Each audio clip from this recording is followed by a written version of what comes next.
Assalamualaikum warahmatullahi wabarakatuh.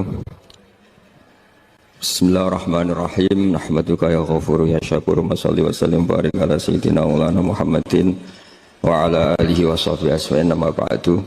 Ini cerita Nabi ketika ketemu Nabi Adam. Fa idza nazara qibala yaminih dhahika wa idza nazara qibala shimalih baka.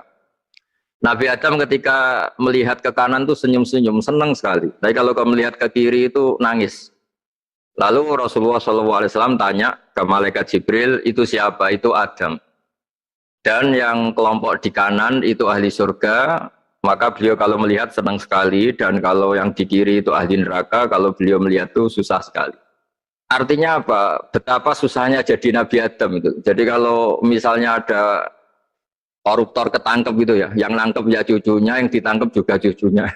Kalau kita punya anak 10 itu, terus yang satu misalnya nyuri milik temannya, milik saudaranya itu, sing naboi ya anaknya, yang ditaboi juga anaknya. Kayak apa tersiksanya seorang Nabi Adam? Karena nggak punya pilihan, pasti dari sekian kasus dolim dan mazlum, yang mendolimi maupun yang didolimi itu pasti anak cucunya. Jadi betapa susahnya seorang Nabi Adam. Jadi termasuk kearifan kita sebagai manusia itu belajar dari takdir yang kita hadapi, yaitu keterbatasan kita sebagai manusia. Kita harus bisa ngelola kegagalan, terima kodok kodar.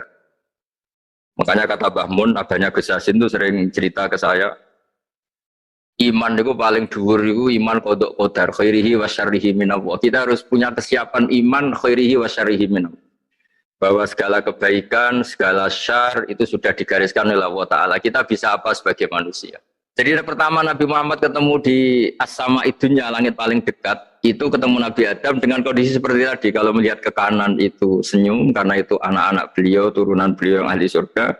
Kalau melihat ke kiri itu nangis, karena itu cucu beliau yang ditakdir tidak jadi orang baik.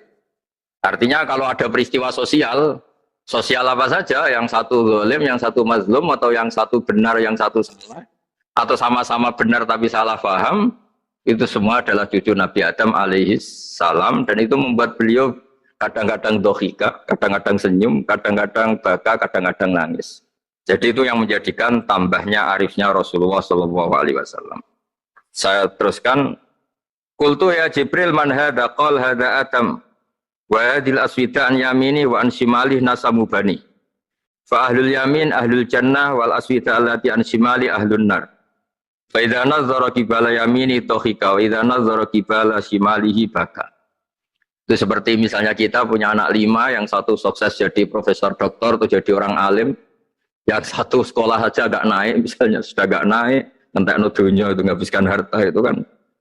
Tapi barokahnya itu mungkin kita mau jadi sombong enggak jadi itu karena punya anak yang enggak sukses. Mungkin barokahnya punya anak yang sukses itu meredam keangkuhan kita, terus kita menjadi orang yang sopan dengan tetangga, dengan orang lain karena dipaksa punya hal-hal yang seperti itu. Jadi semua yang ditakdir Allah kalau kita ridho itu pasti baik.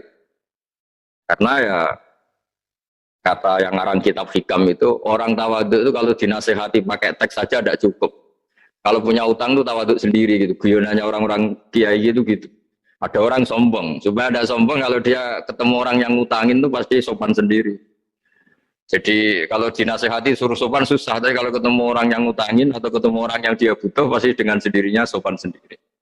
Atau ketemu orang yang menjadikan anaknya dapat pekerjaan, menjadikan keluarganya dapat job pekerjaan, pasti dia sopan sendiri karena utang jasa. Nah kalau kita pasti sopan sama orang